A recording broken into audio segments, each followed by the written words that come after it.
Hi sir, this is me Naljin. Ito na po yung piece na sinasabi kong spoken poetry and I hope you like it. No.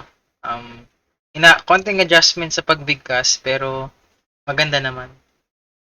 Here goes. Kamusta? Narito ako sa estadong eskwela. Nais na matapos na. Gigising sa umaga at sa gabi ang uwian pa. Tumatangkilik kada oras. Darating sa tamang oras.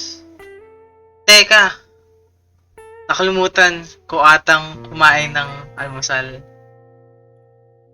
Sadyang nagmamadali talaga. Ang araw hindi pa sumisikat sa umpisa. Ganon talaga. Mga bagay na dapat pansinin. Tila ang pagsasalamat, nakalimutang isipin.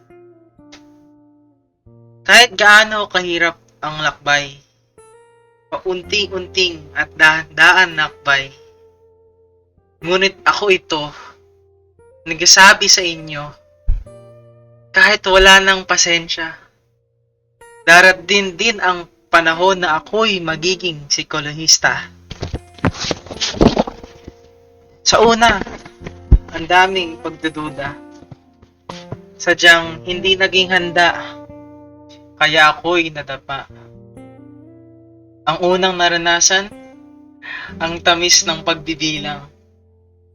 Palain mo, may numero pala pag-aaralan dito.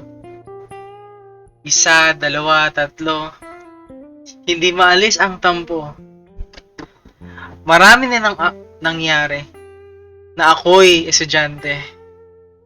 Ilang beses nag-isip ng mga bagay na dapat nangyari. Mga oras na lumipas habang ako'y ay naging kumpante. Bigyan na rin nating pansin ang aking katamaran. Mabuti na lang may konsensya, kilos dito, kilos doon, upang ako'y matamaan. Dito ko nalaman, ang oras ay mabagal. Naunang pangpahalagan, ang mga bagay nagpasagabal. Napabayaan ng mga kinakailangan tapusin.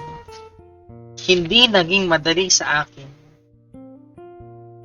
Ilang beses na rin nagtataka kung bakit nga ba pinasukan ang mundo ng psikolohista.